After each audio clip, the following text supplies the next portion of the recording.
예, 4번 정서란 무엇인가? 앞서까지는 동기와 관련해서 봤고 이후는 이제 정서와 관련해서 봅니다. 사실 어쨌든 제 견해에서는 정서가 먼저 소개되어지고 동기가 소개되어져야 된다고 저는 생각합니다.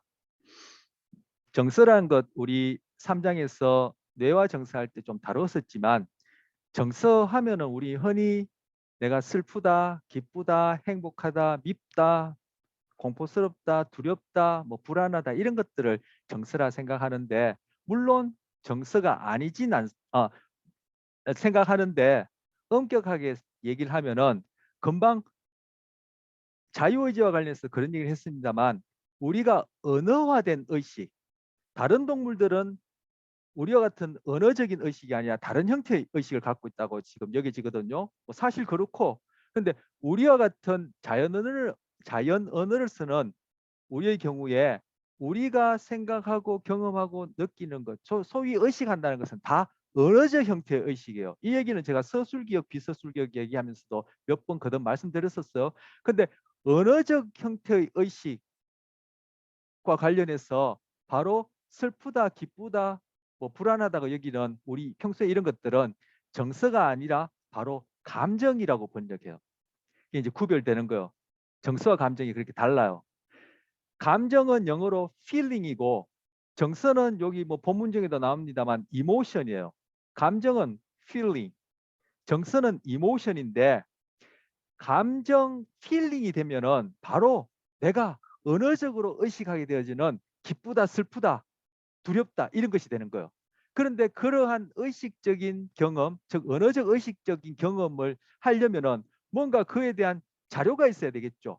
그 자료가 바로 내 몸의 상태고 외부에 주어지는 자극에 대한 내 몸에서 처리되어지는 그런 과정이에요. 그 부분은 바로 우리가 의식적으로 접근할 수 없는 비언어적 수준의 어떠한 내적인 과정, 소위 말을 빌려서 얘기하자면 정신적인 과정이에요. 달리 얘기하자면 무의식적 과정이에요. 그걸 이모션이라 해요. 그래서 정서하면 우리는 흔히 내가 경험하는 필링, 감정, 즉 언어적으로 의식하는 필링, 감정을 생각하기 쉬운데 그거는 정서가 아니고 감정, 필링이 되어지고 감정, 필링이 되어지면 그거는 인지가 되어버려요. 그건 인지가 되어버려요. 인지가. 바로 정서는 그러한 언어적 의식으로서의 필링, 이미 인지화된 필링, 감정 또는 느낌 이전에 내 몸의 상태 그리고 외부에서 주어지는 그런 자극 이런 것들이 쭉 처리되어지는 그런 무의식적 과정을 정서 이모션이라 하는 거예요.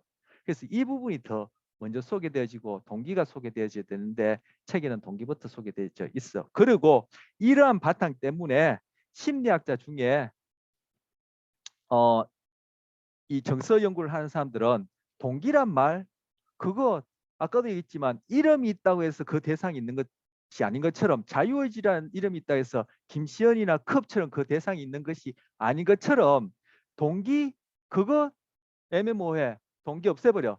정서란 것으로 통일하자. 이러한 의견도 있어.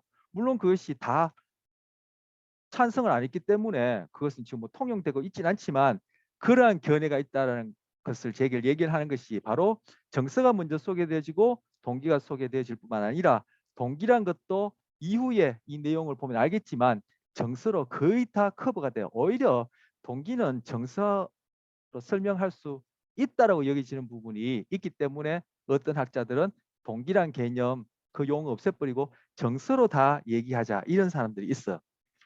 자, 그러한 정서입니다. 자, 이와 관련해서는 우리 뇌와 정서 우리 그 교재에서 했었죠. 거기에 제가 소개하고 있습니다. 99쪽 한번 보세요. 교재 99쪽. 정서의 신경생물학 해서 첫 줄에 먼저 정서, 이모션과 감정, 필링을 구별할 필요가 있다. 현대의 신경과학적 정의에 따르면 정서란 자극에 반응하는 신체의 생리학적 상태를 말한다. 생리학적 상태란 앞서 언급한 자율신경계의 활성화에 따른 우리 자율신경계, 교감신경, 부교감신경 배웠죠. 자율신경계 활성화에 따른 생리적 변화뿐만 아니라 그것 포함해서 위험에 대한 반응으로 그 자리에 얼어붙는 동결 반응. 이거는 이제 그냥 몸이 말 그대로 이렇게 얼어붙듯이 이렇게 되는 거거든요. 이런 것들은 지금 그 이 자율신경계와 관련된 이 내부 장기 근육이 아니라 뼈에 붙어 있는 근육을 매개로 하니까 이제 분리해서 소개를 한 거예요, 제가. 자, 얼어붙은 동결 반응이나 도망가는 도망치는 것, 이런 행동들도 다 포함해서 얘기하는 거예요. 지금 얘기하는 것이 제가 지난 앞선 시간에 이 내용 하면서 우리는 울어서 슬프게 되느냐, 슬퍼서 울게 되느냐, 이 질문과 관련된 것이요. 즉, 슬프다라고 내가 언어적으로 의식하게 되는 것은 그거는 감정 필링이에요. 우는 것은 바로 정서예요. 그런데 감정 필링이 되어지면 그거는 더 이상 정서가 아니라 인지로 넘어가 버려요. 그런 전문적인 차이가 있어요. 뭐 우리가 개론 시간 얘기하기는 좀 곤란한데 얘기하다 보니까 아까 뭐 자유의지와 관련된 이런 얘기도 있고 교재도 소개됐으니까 그 부분은 좀 정리합니다. 뭐 알고 보면 그 내용이 크게 어려운 것은 아니에요. 자, 동결 반응, 그러니까 교감 자율신경계 활성화된 상태, 거기에 대한 정보, 그리고 내 몸이 얼어붙는다든지 이러한 신체 상태에 대한 정보, 그리고 도망간다든지 운다든지 하는 그런 신체 상태에 대한 정보, 이걸 포함하며 또한 이러한 상태에 대해서 뇌의 신경생리학적 특성도 포함한다. 즉 결국 뭐냐면은 정서라는 것은 자율신경계 관련해서 내 내부 장기가 어떤 상태냐, 그리고 내 이 말 그대로 이 뼈에 붙는 근육들이 어떤 상태냐, 그리고 내가 지금 도망가느냐 우느냐 어떤 상태냐, 그리고 그것과 관련해서 정보 처리를 하고 있는 뇌가 어떤 상태냐, 이것들이 로 데이터 자료가 되어서 이모션을 이루는 거예요. 그것이 처리되어서 결국은 우리 앞서 배웠던 전전두 피질까지 정보 처리가 연결될 때 우리는 감정, 필링을 경험하면서 슬프다, 두렵다 이런 것들을 인지하게 되는 거예요. 이게 정서예요. 그 교재 다시 99쪽에 정서의 신경생물학 거기서 읽었던 그 부분 이어서 읽겠습니다. 하나, 둘, 셋, 넷, 다섯 번째 줄이 될 텐데, 반면 감정은 이러한 신체와 뇌의 정서적 상태에 대한 주관적 인식을 얘기한다. 즉 바로 달리 표현하자면은 우리가 언어적으로 알게 되는 것을 얘기하는 거예요. 따라서 정서와 감정 간의 관계는 의식 이전에 정서가 먼저 일어나고 그 다음에 감정을 느끼게 되는 것이다. 미국 심리학의 아버지라 불리는 윌리엄 제임스의 말을 빌리자면 우리는 슬퍼서 우는 것이 아니라 울어서 슬픈 것이다. 정서와 감정에 대한 이러한 견해를 제임스 랑게 이론이라고 한다. 이 뒤에 가서 제임스 랑게 이론 소개할 거예요. 자, 이런 게 정서입니다. 감정하고 구별됩니다. 이거 개론책은 뭐 물론이고 동기 정서를 가르치는 거나 시중에 나 있는 책에 있어서도 이거 구별해서 얘기하는 경우는 상대적으로 드뭅니다. 그래서 정서에 대한 연구가 심리학뿐만 아니라 철학에 있어서도 연구가 많이 되어 있지 않아요. 오히려 이제 나중에 되어 있는 거죠. 그럼 나중이라 해서 뭐 10년, 20년 전에 됐다는 건 아니고 이것도 뭐 그죠. 그보다 더 긴 그런 과거로 거슬러 올라가지만 상대적으로 이게 후발주자예요. 그래서 정서에 대한 연구가 인간에 대한 이해에 있어서 철학이 됐든 심리학이 됐든 또 뭐 다른 것과 관련돼서도 그렇고 이 정서에 대한 연구가 이것이 상대적으로 덜 돼 있는데 이 정서라는 것이 우리 삶에 있어서는 뿌리예요. 앞서 동기의 내용들 이거 정서로 다 설명할 수 있어요. 그리고 우리 앞서 봤던 그 고전적 조건화 있죠. 거기서 광고도 보고 뭐 공포도 봤죠. 그거 다 정서예요. 고전적 조건화가 바로 정서 반응이 어떻게 생겼는지를 보여주는 학습이에요. 그리고 굳이 동기와 구별해서 얘기하자면은 조작적 조건화, 아까 얘기했죠. 내적 동기, 외적 동기 얘기하면서 조작적 조건화가 바로 동기가 어떤 동기에 의해서 행동을 하게 되는지를 설명하는 학습 기억과 관련된 내용이에요. 그래서 고연 조건은 정서와 관련되고 조작적 조건은 동기와 관련돼요. 그런데 금방 읽었던 이 문장 속에서 도망간다 또는 슬퍼서 운다 그랬죠. 자, 도망간다. 너 왜 도망가? 그 도망가는 행동의 원인이 뭐야? 동기가 뭐야? 읽었던 문장에서 뭐요? 정서죠. 그러니까 동기 정서 따로 구분할 필요 없다는 거예요. 어떤 학자는. 자, 운다. 너 왜 울어? 아, 나 슬퍼서 울어. 이러면은 뭐요? 우는 행동에 대한 동기가 슬퍼서 운다죠. 근데 슬퍼서 우는 거 맞습니까? 아니죠. 울어서 슬픈 거죠. 그러면은 우는 것은 정서에 해당하고 우는 것은 정서에 해당하고 슬픈 것은 감정에 해당하는데 결국 운다는 행동은 왜 하게 됐나요? 운다는 행동의 원인, 즉 동기는 뭔가요? 바로 내 몸의 상태, 정서에 의해서 울게 된 거예요. 왜 울어? 슬퍼서 운다. 땡. 상식적으로 저도 그렇고 평소에 일반인들은 슬퍼서 운다. 우는 행동의 동기, 즉 행동의 원인은 슬프다. 이렇게 생각하지만 결국 그 말대로 하자면 이모션이라는 우는 행동은 필링이라는 감정에 의해서 일어난다. 이렇게 생각하는데 거꾸로 얘기한 거죠. 일반인들, 일반인뿐만 아니라 우리가 평상시에 생각하는 거, 거꾸로 생각하는 거. 그게 왜 그러냐면 우리는 의식할 수 있는, 즉 언어적으로 의식할 수 있는 것만 의식하기 때문에 그렇게 인과성을 추론하지만 그것이 실제와 다르다는 얘기예요. 우리는 울어서 슬픈 거예요. 즉 정서 이모션 때문에 감정 필링이라는 것이 생겨나는 거예요. 그럼 너 왜 울어? 할 때 슬프다라는 것은 동기가 아니죠. 행동의 원인이 아니죠. 결국 우는 행동의 원인은 뭐예요? 정서인 거예요. 정서. 왜 도망가? 두려워서 도망가는 거 아니에요. 도망가는 행동의 원인은 정서예요. 그러니까 동기 정서를 나누지 말고 정서 다 설명할 수 있다고 그렇게 생각하는 거예요. 어떤 학자들은. 자, 정서의 정의입니다. 정서에 대해서 찰스 다윈이 종의 기원이라는 그 유명한 책을 발표하고 난 다음 13년 이후에 발표했습니다. The Expression of the Emotions in Man and Animal. 인간과 동물에게 있어서의 정서 또는 감정 표현이라고 해서 국내에 번역책이 한 2권 정도 있어요. 각각 다른 사람이.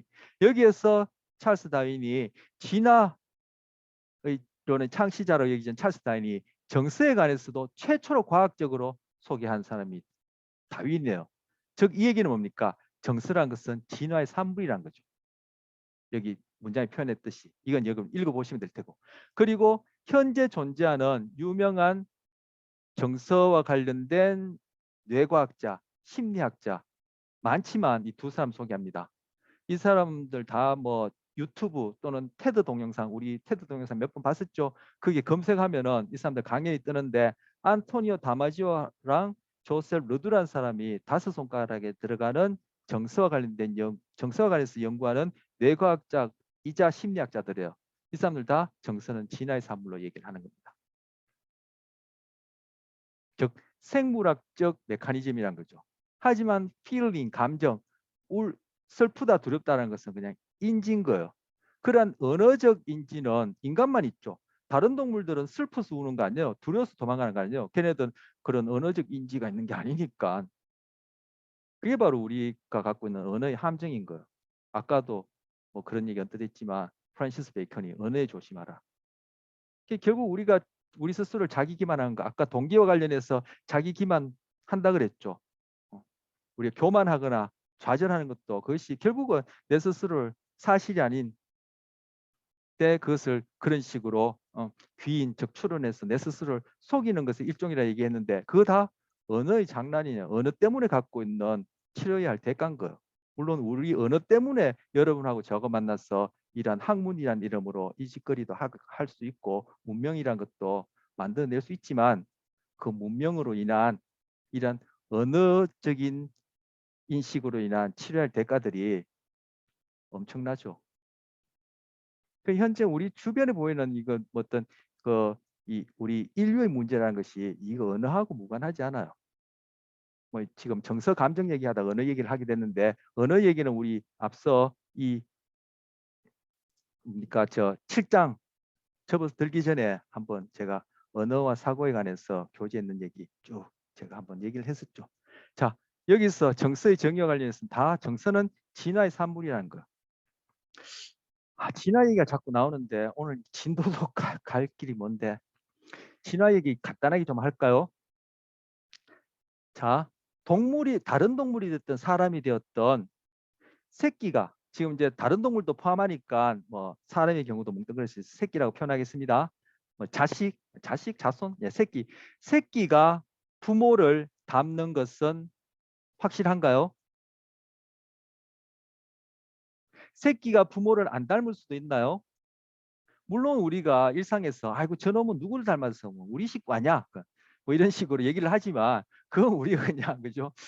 그 상황에 그렇게 얘기할 만한 상황이니까 그렇게 표현하는 것이고 그것이 이제 그 비유를 하는 것이고 하는 얘기지. 실제 다른 동물이든 사람이든 새끼가 부모를 안 닮을 수 있나요?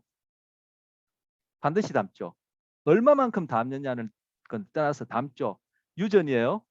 그러면은 우리의 경우에는 지금 요즘 뭐 안 낳는 사람들도 많지만 어쨌든 자식을 여럿 낳으면 다른 동물의 경우에도 새끼를 여러 마리 낳으면 그 새끼들이 다 똑같나요?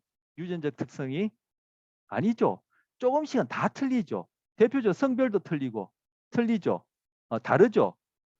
자, 그러면 그런 유전적 특성이 다르다면은 분명히 그 유전적 특성 때문에 살아가는 동안에 그 살고 있는 환경에서 조금이라도 적응적인 특성을 가진 경우도 있고 조금이라도 덜 적응적인 특성을 가진 경우는 있겠죠.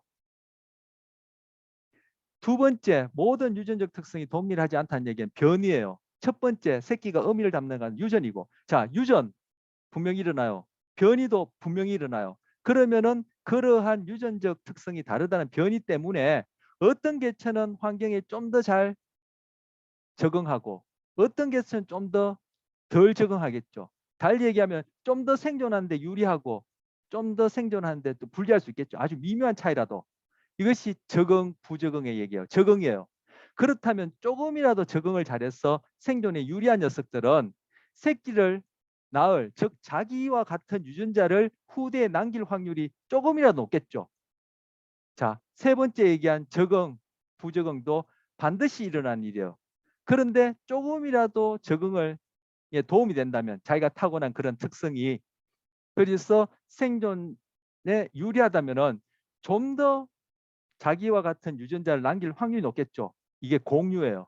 즉 유전도 반드시 일어나는 일이고 변이도 반드시 일어나는 일이고 적응 부적응도 반드시 일어나는 일이고 적응에 의해서 그러한 유전자가 다음 세대에 계속 남을 수 있는 즉 공유한다는 것도 반드시 일어나는 일이에요. 이런 식으로 해서 결국은 조금이라도 부적응적인 유전자 요소를 지닌 그러한 특성들은 한 세대, 두 세대, 세 세대, 네 세대에서 수십, 수백 세대를 거쳐서 수십만 년을 흐르고 나면은 그런 부적응적인 특성을 가진 개체들은 많겠어요, 적겠어요, 사라지고 없겠어요? 반드시 사라지고 없겠죠. 적응적인 그런 특성을 가진 개체들은 그죠? 그것이 한 세대, 두 세대, 세 세대, 뭐 1, 20년이 아니라 1, 200년이 아니라 몇십만 년을 흐르고 나면은 그러한 적응적인 특성을 가진 개체들은 분명히 살아남을 테고 많이 살아남을 테고 그러한 녀석들만 살아있겠죠. 바로 이것이 자연선택과 도태예요. 그래서 이러한 자연선택을 통해서 그렇게 종들이 진화하는 현상은 필연적으로 일어나는 일이에요. 이거는 뭐 어디 뭐 이거 뭐 믿느냐 마느냐 뭐 종교에서 얘기하는 사람 그건 참이다 거짓이다 이렇게 얘기할 수 있는 게 아니에요. 유전 반드시 일어나죠. 개체들 간의 변이 반드시 일어나죠. 적응 부적응 반드시 일어나죠. 그렇다면 그 다음 세대 그것이 수십 수백 세대를 흐른 후에는 그러한 특성들은 어떤 특성은 남아있고 자연선택되고 어떤 특성은 도태되고 이런 일은 반드시 일어나는 일이에요. 그래서 여기서 얘기한 자연선택할 때 이 자연은 말고 네이처 산이나 강이나 들이나 밀림이나 아마존이나 히말라야 이런 의미가 아니라 내추럴 자동적으로 자연스럽게 스스로 반드시 일어나는 선택이란 뜻이에요. 그래서 이거는 믿고 말고가 아니라 반드시 일어나는 법칙이에요. 그러한 자연 선택에서 생긴 것이 정서라는 거예요. 신체 상태가 곧 정서를 이루는 로데이터가 되고 그것이 의식화될 때 필링, 감정이 되고 그건 더 이상 정서가 아니라 인지가 되는 거예요. 그래서 금방 말씀드린 그러한 자연 선택이라는 그죠? 자연 우리 한자 말로는 스스로자 그러하련 스스로 그러하게 끊임없이 일어날 수밖에 없는 그러한 선택 과정에서 생긴 것이 정서라는 거예요. 왜? 정서는 몸을 바탕으로 하니까. 이만큼 얘기하는 수업이나 이만큼 얘기하는 교재 대중서적에는 꿈도 꿀 수 없는 그런 내용들을 제가 지금 얘기한 거예요. 어느 만큼 제가 잘 전달했냐는 이제 두 번째 문제고 제가 엉터리로 잘 못 전달했다면 이제 뭐 그죠. 곤란하겠지만. 자, 여기 보면 느끼는 뇌라는 책을 제가 올려놨어요. 이 조셉 러드란슨 산 책이에요. 요즘 보면은 인생 맛집, 뭐 인생 뭐 패션 뭐 이런 거 있던데, 인생 브랜드 맞나요? 뭐 아무데나 보실 수 있나? 이 책은 저희 인생 책입니다. 그래서 올려봤습니다. 이 조셉 러드란 사람이 제가 여기 언급했기 때문에 한번 관심 있는 사람 읽어보시기 바랍니다. 저는 이걸 읽고 심리학에 대한 눈이 확 열렸어요. 심리학뿐만 아니라 저 자신 인간에 대한 눈이 열렸어요. 좀 어렵습니다. 그런데 전문적이네요. 그런데 이 저자가 대중을 위해서 쓴 것이니까 우리나라 대중들은 미국 대중보다는 훨씬 수준이 높거든요. 그러니까 한번 도전해 볼 만하죠. 관심 있는 분은 읽어보기 바랍니다. 자, 정서에 대한 정의 이것 읽지 않고 제가 쭉 길게 얘기한 걸로 대신하고요. 자, 정서의 기능입니다. 정서는 뭐 대처한다. 바로 진화의 산물이라는 게 뭐예요? 아까 얘기했듯이 적응한다 했죠. 자연 선택의 그 메커니즘에서 적응이라는 게 뭐예요? 결국은 내가 생존하고 그리고 나와 같은 유전자를 남기는 생존과 번식과 관련된 것이 바로 진화라는 문제예요. 즉 생존과 번식에 유리하냐 불리하냐, 그것이 아주 미묘한 차이라도 세대를 거듭하면서 그것이 누적되어서 결국은 선택되어지느냐 도태되어지느냐는 것이 자연 선택에 의해서 일어난 진화인데, 정서가 진화의 산물이라 했으니까 당연히 정서는 생존과 적응, 즉 번식과 관련된 그러한 기능을 하겠죠. 이게 대처 기능이에요. 문제 해결 동안 행동을 적응적인 길로 방향을 잡아주고 에너지를 활성화시킨다. 그럼으로써 중요한 적응 과정에 대처할 수 있는 생덕적이고 자동화된 방식을 제공한다. 생덕적이고 자동화된 방식이라는 것은 진화의 산물이라는 뜻이고, 여기서 적응한다는 얘기는 다 생존하고 번식한다는 얘기예요. 자, 앞서 동기의 개념을 정의할 때, 동기 관련된 이 7장 처음 할 때 동기는 행동의 방향과 힘을 결정한다 했죠. 달리 얘기하면 제가 그때 이제 다른 책에서 제가 읽은 걸로 이제 대신하면은 어떤 행동을 선택하고 계속 유지하는 힘이다, 이렇게도 정의할 수 있다 했죠. 더 간단히는 행동의 원인이다, 이렇게 얘기할 수 있죠. 지금 이 개념 정의 보세요. 동기 개념 정의하고 똑같죠. 생존과 번식, 뭉뚱그려서 적응을 위해서 앞에서 동기라는 것과 관련해서 여러 가지 행동을 얘기했습니다. 왜 이런 행동합니까? 왜 이런 행동을 하고, 왜 이런 각성과 관련해서 이러한 행동들을 하고, 왜 이런 행동을 하죠? 결국은 적응하기 위해서, 살아남기 위해서, 더 나아가서 나와 같은 유전자를 남기기 위해서, 번식을 위해서 이런 행동을 하죠. 우리가 아무리 복잡한, 인간만이 가졌다고 생각하는 그런 복잡한 행동들이라도 사무실에서 앉아서 그죠, AI와 관련된 그런 프로그램을 한다 하더라도 결국 그 행동하는 원인은 결국 내가 살고 있는 그 사회 내에서 적응해서 결국 내가 살아남기 위해서 하는 거죠. 그리고 더 나아가서는 나와 같은 유전자를 남기는 그러한 가능성을 높이는 거죠. 일단 내가 살아야 되니까. 자, 지금 정서 길게 얘기했는데 바로 정서가 뭐예요? 어떤 행동을 하게 하고 방향을 접어주고 에너지를 활성화시키는 거예요. 이게 힘이란 얘기죠. 앞에 동기 개념 정의한 그 단어를 빌어오려면은, 그래서 정서 개념이 동기 개념이랑 동일해요. 그래서 동기는 따로 구별해서 얘기하지 말자, 정서로 다 얘기하자라고 얘기하고, 저도 정서로 다 얘기할 수 있다고 생각해요. 뭐 물론 제 주관적인 개인적인 생각이 있습니다만. 그래서 정서가 진화적 부위도 깊고, 아까 자유의지처럼 동기라는 개념이 있다고 해서 그 대상이 있는 것이 아니니까. 그런데 정서는 그 대상이 있어요. 뭐요? 바로 신체 상태죠. 그러니까 이 정서를 가지고 다 설명하고, 이 정서는 고전적 조건화 그리고 도구적 조건화까지도 연결해서 생각할 수 있는 문제고, 광고에도 관련되어지고 편견에도 관련되고 공포에도 관련되고, 바로 우리 생존과 적응이라는 이거의 근본이 되어지기 때문에 정서에 대해서 여러분이 눈이 뜨이면 여러분이 매스 미디어 뭐 아니면 뭡니까 커뮤니케이션 학부가 되었던 경제학과가 되었던 정치학과가 되었던 인간을 포함한 다른 동물 생명이 있다는 존재는 이 정서는 기본적으로 생존 관련해서 토대가 되었기 때문에 정서에 대해서 공부하시면 굉장히 이해와 인간 이해와 그리고 적용 범위가 굉장히 넓어요. 그리고 AI가 지금 구현하지 못하고 있는 부분이 바로 정서 부분이에요. 왜? 신체를 바탕으로 하니까 그 기계라는 것이 그 연급의 세월을 통해서 유기체계에 가져다 주는 그런 생물학적 메커니즘을 아직 구현하지 못하는 거죠. 근데 인지는 인간보다 더 많은 능력을 발휘하게 구현되어 있어요. 우리가 하지 못하는 그 계산들 AI가 해내잖아. 그래서 이 정서 부분이 이해가 굉장히 매력 있고 중요해요. 그래서 제가 이 책이 제 인생 책이라 얘기를 하는 거예요. 관심 있으면 한번 읽어보기 바랍니다. 대처기능. 뭐 여기 나오죠. 정서 이렇게 구분해놨어. 정서 보통 6가지 기본 정서 얘기하는데 여기는 하나, 둘, 셋, 넷, 다섯, 여섯, 일곱, 8가지네요. 보통 여기서는 뭐 한 6가지를 하는데 어떤 사람은 8가지를 얘기를 해요. 이런 정서들이 결국 하는 기능이 뭐예요? 공포, 나를 보호하고 분노, 결국 공격하는 거죠. 뭐 그 주어진 그 뭡니까? 맞닥뜨리게 된 포식자에 대해서 내가 살아남기 위해서 아니면 스트레스 상황을 극복하기 위해서 그죠? 문제 해결을 여기서는 또 뭐 파기의 대응식 생각해 볼 수 있겠죠. 생식, 번식, 모임, 친교, 거부, 탐색, 정향 뭐 이렇게 나와 있는데 이것 읽어 보시면 결국 이 메슬로우가 얘기하는 이런 것들 다 포함해요. 동기를 여기 거는 뭐 읽어보면 되니까 제가 뒤에 할 내용들이 있어서 이거 하나하나 짚고 넘어가진 않겠습니다. 대처 기능을 한다. 대처, 달리하면은 적응하게 한다는 거. 즉 살아남게 한다는 거. 살아남으려면 어떤 행동을 해야 되겠죠. 그 행동 왜 해? 이래 물으면 동기가 되는 거예요. 그 동기 바로 정수 때문에 하는 거예요.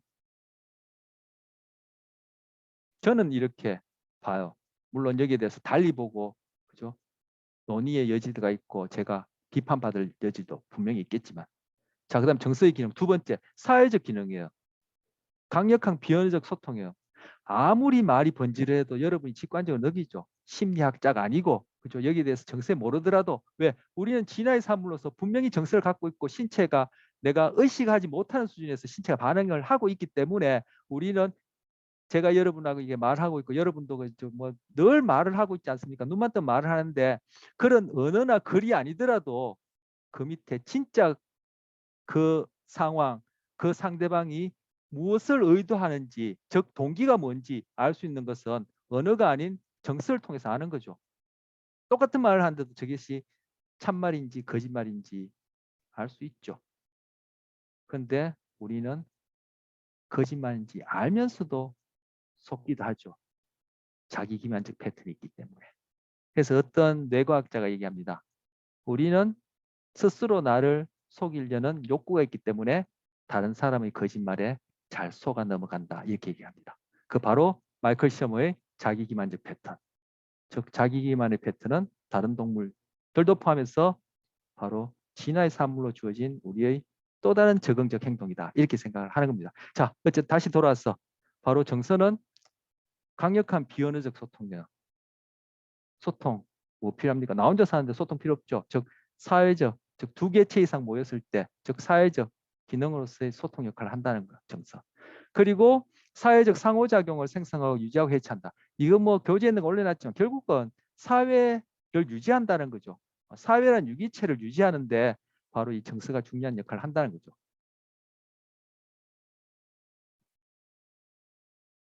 사회적 동물로서 사회라고 얘기할 수 있는 유기체를 유지한다. 바로 이것 또한 진화의 산물 아닙니까? 그런데 정서가 진화의 산물이니까 정서가 이 사회적 기능이 필수적일 수밖에 없죠. 그리고 미래 행동의 강력한 예언자다. 이것 바로 뭐야? 행동을 왜 하느냐 할 때 그 행동의 원인을 이렇게 표현하는 거. 이후에 저 사람이 어떻게 행동할까? 이후에 내가 어떻게 행동할까? 그것을 결정하는 그것에 대해서 강력한 예언자 역할을 하는 게 정서예요. 이거 달리하면 뭐요? 행동의 원인이죠. 바로 동기예요. 정서는 동기에 해당한 동기가 뭐 오버랩 되는 거죠.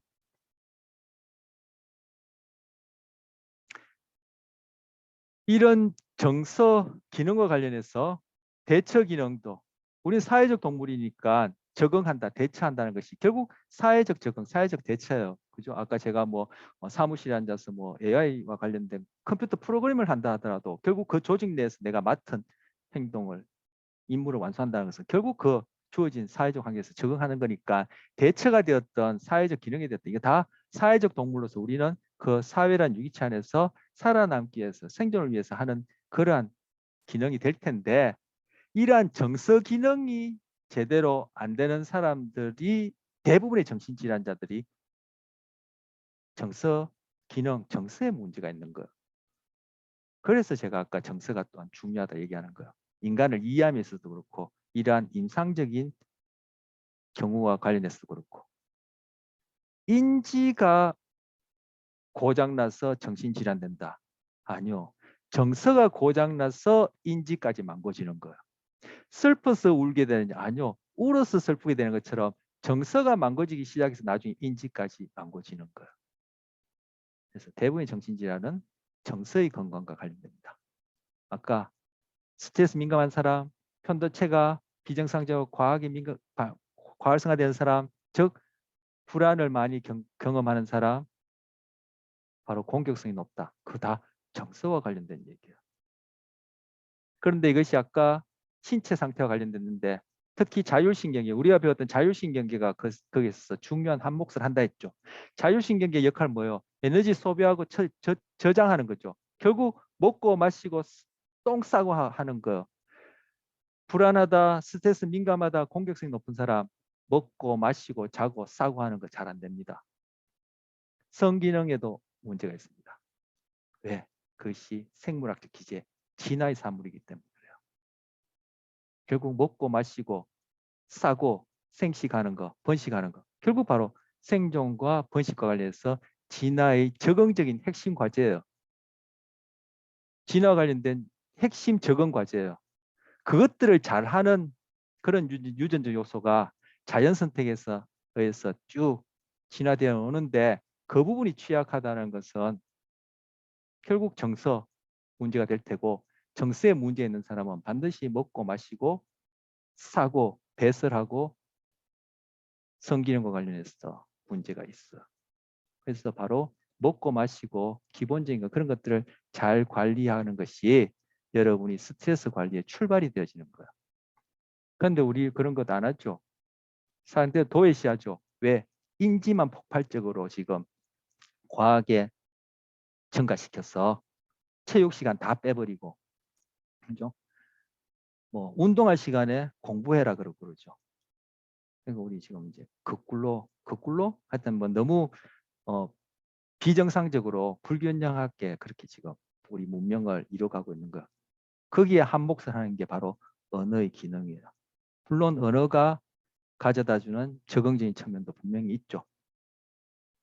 제가 앞서 그런 얘기 했으니까 진화의 산물로 인한 적응이란 것은 100이 좋다면 반드시 100이라는 대가를 치러야 하는 게 적응이에요. 그건 진화뿐만 아니라 다른 동물도 그렇고 인간도 그렇고 우리의 생존, 삶 자체가 그래요. 열이 좋다면 분명히 그의 열에 대한 대가가 있어요. 공짜가 없다는 얘기처럼. 그래서 뭐 연봉이 뭐 1000억이다, 100억이다 하면 그 사람은 반드시 그 대가를 치릅니다. 그게 어떤 식으로든.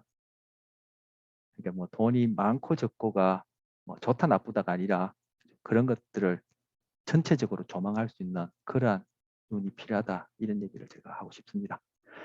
자, 정서 이론입니다. 정서에 대해서 제가 가장 관심 있는 게 정서거든요. 그래서 정서에 관한 부분을 얘기를 많이 하게 되는데, 자, 정서 이론입니다. 아까 제가 교재 읽었던 3장에서 읽었던 제임스 랑게 이론입니다. 더 이상 얘기 안 해도 되겠죠? 이 부분은 여기는 읽어보시면 되겠습니다. 교재. 뭐 무서워서 도망가느냐, 도망가기 때문에 무섭냐, 슬퍼서 우느냐, 울어서 슬프냐. 제임스 랑게, 제임스란 사람과 랑게란 사람이 공교롭게도 같은 시기에 똑같은 이론을 펼쳤기 때문에 두 사람 이름을 붙여서 제임스 랑게 이론이라 합니다. 뭐 우리는 도망가기 때문에 무섭고 울기 때문에 슬프다라는 거야.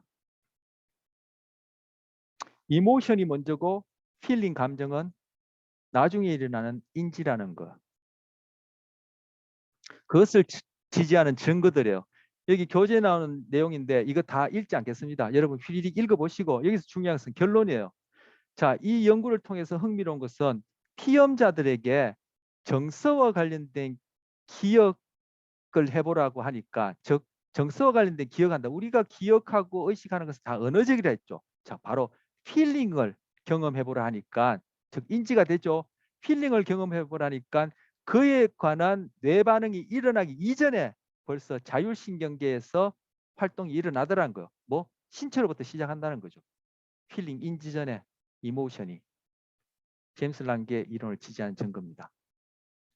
두 번째, 이 사람 지금 똑같은 카툰을 보고 있는데 뭐 제가 본 카툰 같은데 뭐 요 사진 말고도 또 몇 가지 이제 다른 사진에 또 어떤 사례도 있는데 뭐 교재에 있는 거 그대로 올렸습니다만 이 똑같은 카툰을 보는데도 펜을 이로 무는 거예요. 혀에 닿았어도 안 돼요. 입술에 닿았어도 안 돼요. 이로만 물고 봐요. 이때 얼굴의 근육 패턴이 웃을 때와 동일한 그러한 얼굴의 근육 패턴이 나타나요. 똑같은 카툰을 보는데 펜을 입술로 물어요. 이로 물어서도 안 되고 혀에 닿아서도 안 되고 입술로만 물어요. 이러면은 이것이 화났을 때나 불쾌할 때 짓는 얼굴 표정과 똑같아요. 이렇게 하고 이 똑같은 카툰을 봤을 때 이 카툰에 대해서 어떤 것이 더 재밌느냐 물어보면 이 경우가 더 재밌다 그래요. 뭐요? 우리는 자기 자신이든 타인이든 외부에서 일어나는 일이든 결국 그 대상에 대한 인지는 지각은 감각은 내 신체 상태를 토대로 한다는 것. 이것이 바로 우리는 있는 그대로 보는 것이 아니라 자기 방식대로 본다는 것의 신체적 토대와 관련된 얘기예요. 지금 있는 그대로 보는 것이 아니라 자기 방식대로 본다는 얘기는 탈무드에 나오는 경고라 얘기했죠. 그 자기 방식이 어떻게 뇌로 얘기하자면 뇌의 방식이고 생물학적 얘기하면 내 몸의 상태와 관련된 거예요. 앞서 성취 동기 또는 내적 외적 동기와 관련해서 성취 동기가 낮은 사람 높은 사람 얘기했죠. 왜 이 사람은 이러이러한 특성에 대해서 이렇게 의식적으로 언어적으로 인지 또는 경험하고 왜 이 사람은 이렇게 경험합니까? 다 신체 상태와 관련된 거.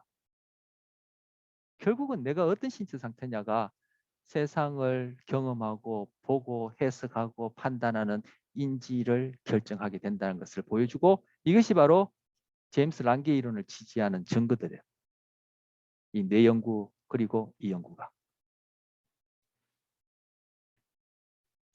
자, 그 다음 두 번째 이론입니다. 샥트 싱어란 사람들은 인지 명명의 이론이에요. 이것도 교재에 있고 이 그림이 있으니 읽어보시면 될 텐데 결론은 뭐냐면 이 사람들은 슬퍼서 운다고 생각하는 사람들이에요. 즉 인지 명명 이론은 인지적으로 인지 아까 지금 정서와 관련해서 인지는 필링이죠. 필링이 결국은 뭐요? 정서를 결정한다는 얘기예요. 즉 이 이론대로 하자면은 우리는 슬퍼서 울게 되고 무서워서 도망간다는 것이 이 이론이에요. 제임스 랑게 이론은 울어서 슬프고 도망가기 때문에 무섭다라는 이론이고. 자, 그러면 샥트 싱어의 인지 명명 이론이랑 것과 관련해서 제가 여기 몇 가지 소개하려고 합니다. 요거 하고 나면 두 번째 시간 쉴 것 같은데 세 개는 다 설명 못할 테고 스타킹 고르기라는 유명한 심리학 실험이 있습니다. 이거 1970년대 실험이에요. 우리 앞서 학기 초에 봤던 리베스의 자유의지 실험 그것도 4, 50년 전 실험이에요. 여러분 4, 50년 전 같으면 여러분 부모님들이 그죠? 태어나셨거나 여러분 부모님들이 이제 뭐였죠? 그죠? 아주 어릴 때가 될 텐데 그때 연구 이 스타킹 고르기도 1970년대 실험이요. 여러분 부모님 태어나실 때쯤 실험이 되겠죠. 뭐냐면은 탁자 위에다가 똑같은 공장에서 같은 공장에서 그날 같은 시간에 쭉 새로 만든 스타킹들을 이렇게 몇 컬레씩 이렇게 쌓아놨어요. 이게 묶음을 쌓아놓고는 뭐 양말이 더 좋아요. 뭐 스타킹이 좋아요. 우리 여러분들 우리 수업 듣는 이제 여학생들 한 사람 한 사람씩 강의실 들어오면서 이제 한 사람 한씩 들어오는 거예요. 들어오면서 야 오늘 스타킹 이거 뭐 한 공짜씩 준다 하나씩 골라 가져라 하면은 왼편에 있는 스타킹을 주로 많이 골라요. 왜? 우리 뇌는 지금 이제 스타킹이라서 이제 여자의 경우를 얘기했지만 남자의 경우는 뭐 양말을 하든가 뭐 딴 걸 해도 되겠죠. 근데 남자든 여자든 우리의 뇌는 그죠? 오른쪽 뇌가 무의식적인 그런 주의에 관여하는 특성이 있기 때문에 바로 오른쪽 뇌는 우리 보고 있는 이 시야에 있어서는 왼쪽으로 그렇게 주의를 쏟는 그러한 결과를 낳게 돼요. 그래서 주로 왼쪽에 있는 스타킹을 많이 골라요. 자, 그런 다음에 그거는 이제 실험자만 알고 있는 거죠. 다 고른 다음에 그 고른 여학생한테 한 사람씩 다 물어봐요. 너 왜 그 스타킹 골라서 물어봐요. 물론 오른편에 있는 스타킹 고르는 사람도 있겠죠. 전혀 없진 않겠죠. 주로 이제 왼쪽에 많이 고르는데 학생들 물어보면은 스타킹을 그 특정한 스타킹을 고른 행동의 이유, 원인, 동기를 얘기를 해요. 행동의 원인, 동기를 얘기해요. 디자인이 이뻐서 색감이 달라서 질감이 좋아서 쭉 얘기해요. 전혀 사실과 다른 이야기를 지어내요. 이것이 리벳이 얘기한 리벳의 그 실험 끝자락에 요약됐던 2번, 즉 자기 행동의 원인은 모르면서 자유의지라는 이름으로 자기가 짜맞추기 식으로 지어낸 사변일 뿐이다 하는 그 얘기예요. 바로 뭐요? 우리가 의식적으로 추론해서 그 행동의 원인이라 얘기하는 것은 그것이 사실이 아닌 경우가 있다는 거예요. 자기 자신에 대해서도 결국 그것이 뭐요? 마이클 셔머의 자기 기만의 패턴하고 다르지 않은 똑같은 얘기를 하는 거예요. 우리는 언어적 의식으로 그 행동의 동기, 원인이 이러하다고 얘기를 하지만 그것은 원인, 코즈가 아니라 자기 나름대로 지어낸 reason, R-E-A-S-O-N, reason, 이유일 뿐이에요. 근데 우리는 reason, 이유를 꼭 코즈, 원인인 것처럼 그렇게 생각하고 나 자신뿐만 아니라 다른 사람, 이 환경에다가 그렇게 추론을 하기 때문에 그것이 우리가 비합리적이고 불합리한 그런 상황들을 낳는다. 그것이 심리학이 까발리는 사실뿐만 아니라 사회심리학의 바로 밑바탕이 되어지는 그러한 이론이랄까 그러한 문제예요. 아까 성취 동기와 관련해서 성취 동기가 높은 사람 낮은 사람 귀인할 때 그거 다 코즈가 아니라 리즌이에요. 자기 나름대로 그렇게 추론하는 거예요. 그러니까 샥트 싱거 이론이 얼마나 타당성이 제임스 랑게 이론에 비해서 그죠? 다를지 생각해 볼 수 있죠. 바로 샥트 싱어 이론처럼 얘기를 하자면은 스타킹 고르기에서 그 스타킹 고른 여자분들이 얘기하는 그것이 원인, 즉 동기가 되는 거 아니라는 얘기죠. 스타킹 고르기에서 본 것처럼. 클라팔드의 여환자가 클라팔드라는 사람은 의사고 그 여환자는 익명이에요. 이것도 1900년, 그래서 지금부터 한 100년 전 실험이에요. 이 여환자가 해마가 망고졌어요. 해마는 기억상실증과 관련된다 말씀드렸고 해마는 바로 우리가 언어적으로 의식할 수 있는 그러한 기억에 관련되는 부위라 얘기했어. 그래서 이 여환자는 이 클라팔드를 매번 병원에서 하루에 두세 번씩 만나도 이 클라팔드라는 의사가 자기의 담당 의사인지 이름이 클라팔드인지 조금 전에 만났는지 자기가 왜 이 병원에 왔는지 몰라요. 그래서 이 클라팔드라는 사람은 이 여환자를 만날 때마다 자기소개를 하고 당신이 왜 여기에 병원에 왔으며 어디가 뭐 다쳤고 얘기를 매번 소개해 줘야 돼요. 즉 이 여환자는 기억상실증 때문에 우리가 앞서 봤던 단기기억, 장기기억 얘기할 때 본 것처럼 그런 기억 저장이 안 되기 때문에 매번 새로운 세상에 사는 거예요. 물론 자기 어릴 때 기억은 하지만 사고 전후로 그리고 사고 이후에 일어난 일은 이 사람에게는 매번 새로운 일이에요. 그런데 이 클라팔드라는 사람이 이 여우 환자를 만날 때마다 악수를 하고 소개하고 악수를 하고 소개하고 늘 그냥 테이프 돌리듯이 똑같은 얘기를 늘 반복하는 거죠. 물론 추가하는 내용도 있겠지만 하지만 이 여우 환자는 늘 처음 듣는 얘기예요. 그런데 하루는 이 클라팔드 의사가 손에다가 압정을 딱 붙이고는 여환자랑 악수를 하면서 꽉 손을 잡았어. 그 여환자가 손이 압정이 찔리니까 화들짝 놀라서 손을 뺀 거예요. 그렇게 하고는 또 자기 소개를 했어요. 나는 당신 주치의고 어쩌고 소개했어. 그러고는 잠시 문 밖으로 나갔다가 2, 3분 있다가 다시 돌아와요. 우리 앞서 단기 기억, 장기 기억 할 때 단기 기억의 지속 시간은 30초라 했죠. 바로 이 해마가 이런 단기 기억을 오랫동안 장기 기억으로 저장하는 데 중요한 역할을 하는데 이 여환자는 해마가 망가졌기 때문에 30초 이상 새로운 기억을 저장하지 못해요. 그래서 이 클라팔드 의사가 잠시 병실을 나갔다가 다시 들어와서 이 여환자한테 또 소개를 해야 돼요. 왜? 이 여환자는 이 사람을 처음 보는 것처럼 또 여기니까. 그런데 마찬가지로 악수를 하자고 손을 내미니까 이 여자가 악수를 안 하려고 해요. 그러면서 이 여자한테 물어봐요. 왜 저랑 악수를 안 하려고 하죠? 하면은 이 여환자는 자기도 몰라요. 그래서 왜 안 하려고 하지 하면 그냥 하기 싫다 그래요. 물론 이 여환자는 이 클라팔드랑 늘 악수를 해왔다는 걸 몰라요. 자기가 이 클라팔드랑 악수해가지고 앞정에 손이 찔렸다는 것도 기억을 못해요. 언어적 의식으로 기억을 못해요. 그런데 악수를 안 하려고 해요.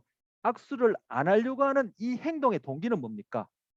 이 행동의 원인은 뭐예요? 바로 무의식적인 정서 자극, 즉 나에게 고통을 가져다 준다는 그러한 무의식적인 정서 자극이 악수한 것과 연결되기 때문에 이 사람은 악수를 안 하려는 행동을 하는 거예요. 바로 샥트싱의 인지적 명령이론, 즉 슬퍼서 운다, 무서워서 도망간다는 말이 틀렸다는 것을 또 보여주는 증거예요. 자, 시간이 많이 돼서 나머지 이 부분 세 번째 시간에 제가 또 얘기하도록 하겠습니다.